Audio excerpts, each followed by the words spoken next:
1. Everything you know about schools is wrong.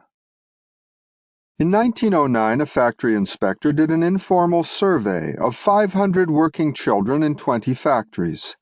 She found that 412 of them would rather work in the terrible conditions of the factories than return to school. Helen Todd, Why Children Work, in McClure's Magazine, April 1913. Running the World. In 1919, in the heady aftermath of World War victory parades and an intoxicating sense that nothing was forbidden to the United States, including the very alteration of human nature, Professor Arthur Calhoun's Social History of the Family notified the academic world that something profound was going on behind the scenes in the nation's schools. Big changes were being made to the idea of family, and it was a consummation to be celebrated by Calhoun's crowd, although not by everyone. Calhoun wrote that the fondest wish of utopian thinkers was coming true. Children were passing from blood families into the custody of community experts. In time, he wrote, the dream of Darwin and Galton would become reality through the agency of public education, designed to check the mating of the unfit. The dream of scientific population control. Not everyone was as impressed as Calhoun with the school agenda discreetly being inserted into classrooms beyond public oversight. Mayor John Hylan of New York City made an elliptical remark in a public address back in 1922, which preserves some of the weirdness of that moment. Harlan announced that the schools of the city had been seized by tentacles of an invisible government, just as an octopus would seize prey.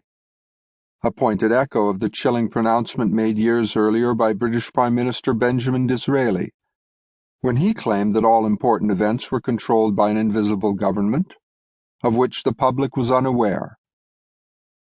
The particular octopus Hylan meant was the Rockefeller Foundation.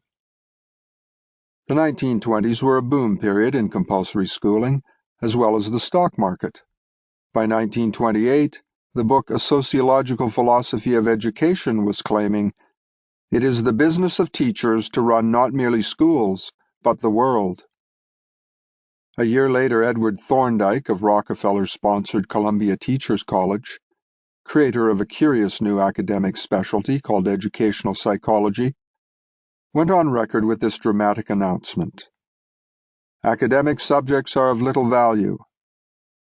His colleague at Teachers College, William Kirkpatrick, declared in his own book, Education and the Social Crisis, that the whole game of rearing the young was being taken over by experts. It seemed only common sense to Dr. Kilpatrick.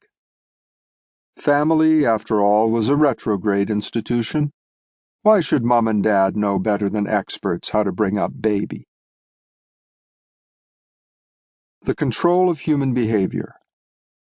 On April 11, 1933, the president of the Rockefeller Foundation, Max Mason, announced a comprehensive national program underway with the help of the foundation to allow the control of human behavior. School figured centrally in its design. Max Muller, an Eastern European geneticist, inspired Rockefeller to invest heavily in control of human evolution. Muller was using X-rays to override normal genetic laws, including mutations in fruit flies. Mutation appeared to open the door to the scientific control of all life.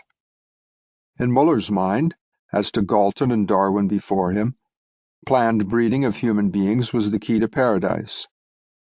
His thinking was enthusiastically endorsed by great scientists and by powerful economic interests alike.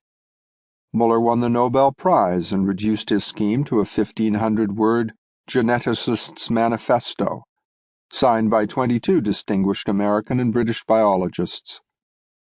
State action should separate worthwhile breeding stock from the great mass of evolutionary dead-end material. The manifesto can still be Googled. What had been discussed behind closed doors in the 1870s?